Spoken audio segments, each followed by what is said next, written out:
Okay, here's what you're looking at right here. This is like one of my favorite diagrams. That is a diagram of every cross-reference in the Bible. So every time that the Bible connects to, directly or indirectly, another part of the Bible. Now what you got there is you have 63,779 connections from one part of the Bible to another part of the Bible. Now let me just say this, bro. You look at that thing.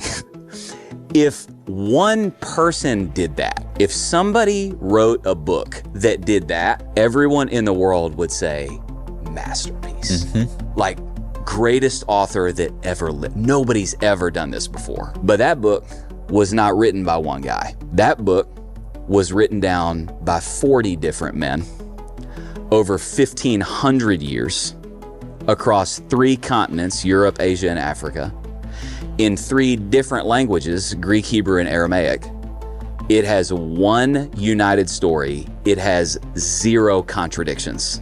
Let me just say this. There is only one answer to how that can happen. It was written down by men. It was authored by the living God. This particular video was linked to me in a comment by a Christian trying to show me how I was wrong. And it is not the first time that this diagram has been thrown at me as some kind of proof or evidence for God or the reliability of the Bible as an inspired text. And I know many of you watching will be able to know exactly and immediately why this is bananas, but many people who are in the in-between, who are doubting or deconstructing, and at kind of those beginning stages will hear something like this and just take it with so much authority, so much weight, and it can often stop the progression of doubt, or it can silence all of the other issues you've been working on as just kind of this blanket coverall. And so anytime that we have something like this that is being used to such an extent, I mean, these are really big claims that this many cross references in one book would be a masterpiece by a normal author, but spread across 1,500 years and 40 authors. How else can you explain it other than the divine? You can't. That's an insane thing to say, especially when you're using this diagram so incorrectly. Saying that such unity would be impossible for humans is not true. The Bible is actually proof of that, but it's not the only book with a ton of connections. We'll get to that here in just a minute. And even if it was the only book, that doesn't automatically mean just because it's the most complicated or internally referenced collection of books that therefore it's a divine author of God. So listen to, when he's just making naked assertions, not one page of the Bible is written by God.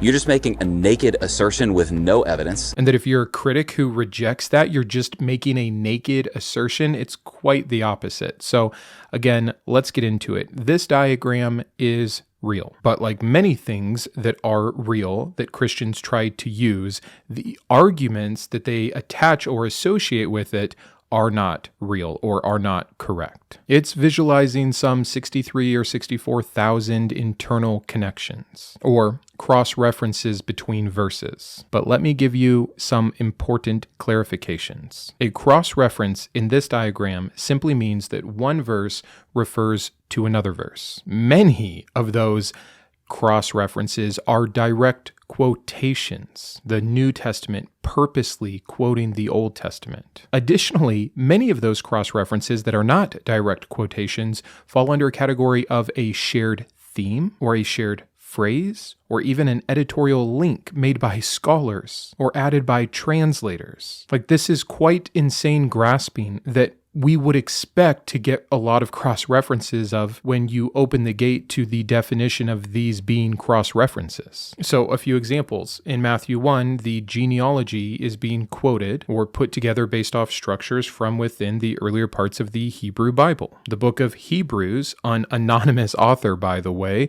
quotes the book of Psalms. Revelation quotes Daniel. Like, we know that it does this, and it does it often. It does it on purpose.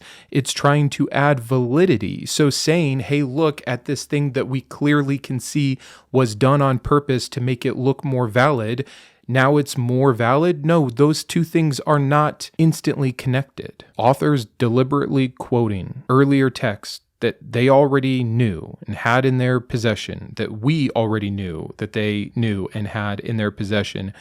means like nothing at all and absolutely could have been done by just mere feeble men. It's just literary dependence. And then, there's the claim about the 40 different authors over 1,500 years. And it's oversimplified.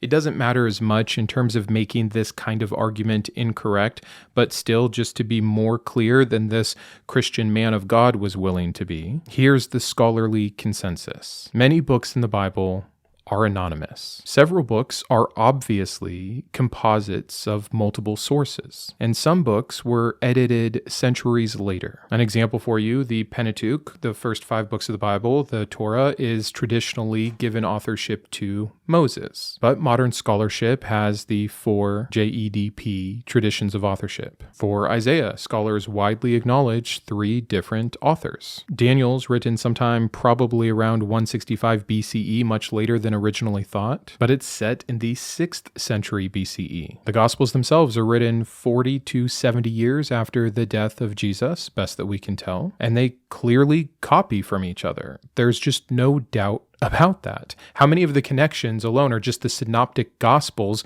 restating the exact same thing? So the phrasing of 40 independent authors is a misleading claim. Many of these authors knew the earlier text and used them on purpose. Then you have the unity claim, that it has one united story and 0 contradictions. Please see my last 500 videos on how you can know that both of those claims are absolute nonsense. And yes, by the way, many contradictions that have been put forward are not contradictions. You just need to look at the text, or you need to understand the culture. I understand that. But again, there are too many real, concrete, 0 excuse, mutually exclusive claims in these 66 books or more, depending on your canon, for someone like this to just say 0 contradictions. This channel is huge. This person is in leadership, in ministry. You either have to be completely self-deluded or completely dishonest to sit there and say this. To me, it's just another lying, apologetic point to keep people who are already in the faith in the faith. The fact that people like this can continue to say things like this when we know so much better amounts to nothing more than gaslighting. It's gross, it's stupid, it looks silly to anyone that can think for themselves for more than a minute. And though I would love to address this more, again, I have too many videos already doing it, and I want to stay on point here. And to be fair, that kind of phrasing is not always used when this diagram is used. I think a lot of people think that the diagram looks impressive on its own, but it's not, right? You can have a ton of cross-references in a work of literature that is horrendous, that is immoral, that is contradictory, that is false, that is fiction. So for this to actually mean anything, you need it to be perfect. You need it to be inerrant. You need it to not have contradiction. And so you do kind of see this utilized more in more fundamentalist circles of evangelical Christianity, because only under that mindset or scope does something like this carry the weight that the person using it desires for it to carry, which is kind of my next point that I've already covered too much here, which is that cross-references alone do not prove divine authorship. This is an argument from incredulity when one tries to make that kind of a claim. The Bible has many, thousands of internal cross-references. Humans could not produce that. There's your baseless, naked assertion. Therefore, God did it. And of course, the jump to your specific God in your specific understanding of him. But I told you earlier, I'd give you a few examples of other works that do this. What about Marvel? You can decide however you want to do this. Do you want to do it by all of the individual comics that have come out? Do you want to do it just by the 30 movies in the MCU? Thousands and thousands and thousands of references to earlier parts of the story or future predictions, but they're written in at a time where they can be put in because, again, there is an end goal that they're kind of trying to drive toward. And so they're borrowing from each other and quoting each other and referencing back to when this thing happened, or adding in some backstory for this character that we get from the origin story of that character that is now being fleshed out more in this particular battle over here. Like, it's so obviously fiction done by man and impressive but not divine. You could look at the Greek myths. They are masters at interweaving their stories.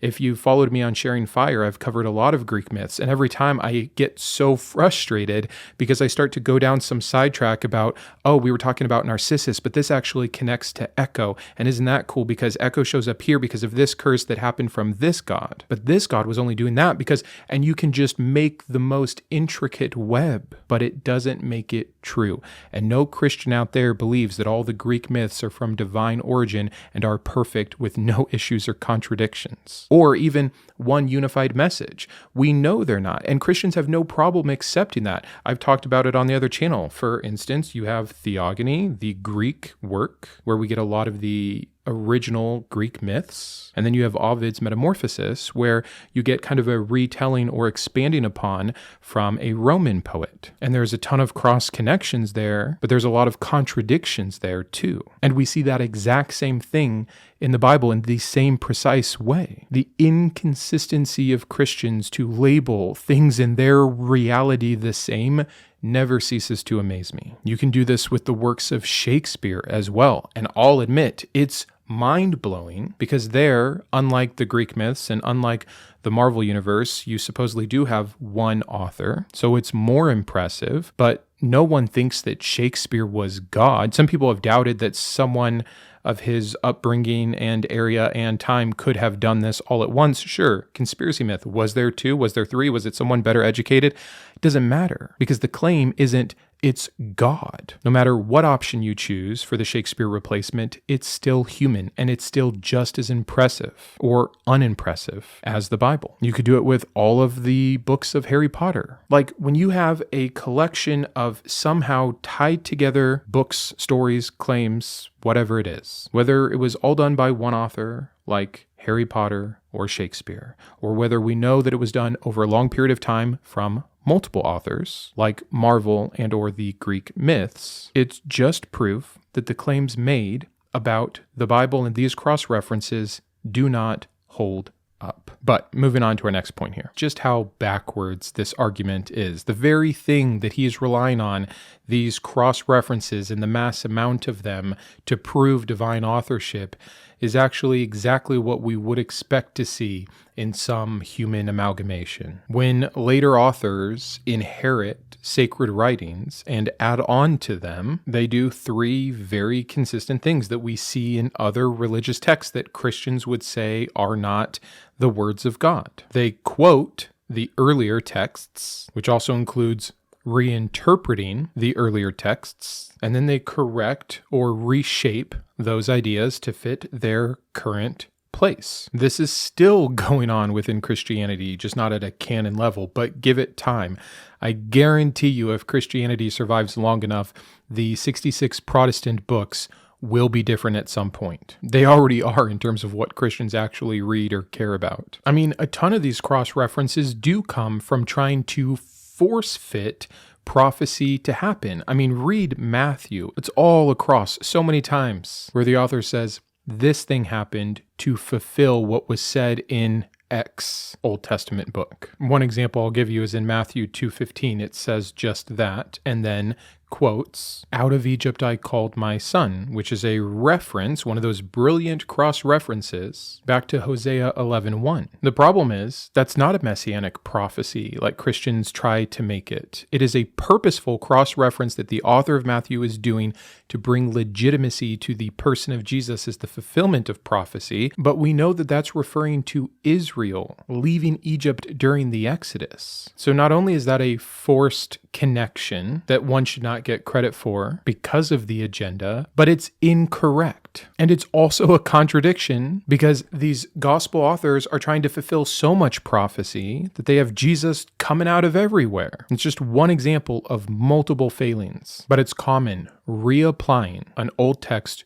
to a new story and thus the cross-reference. Sometimes what looks like unity is actually correction. Leviticus tells us about the need for an ongoing sacrifice system. Hebrews says those sacrifices are insufficient, that they were always meant to be temporary because Jesus replaces them. And if you're a Christian, you probably believe that. But if you actually read the Old Testament, there's no indication ever that this is going to go away. In fact, God says multiple times in the Old Testament that his way, his law is forever. But some anonymous guy writes something down that makes it into the canon, and you like that version better because it fits your modern sensibilities better than slaughtering a goat in the temple. That's theological revision. And really fine if you want to grow and evolve as a religion, and I'm certainly glad that this religion has in many of those aspects. But to act like that's not a contradiction, and to act like that's one unified message, and to act like that is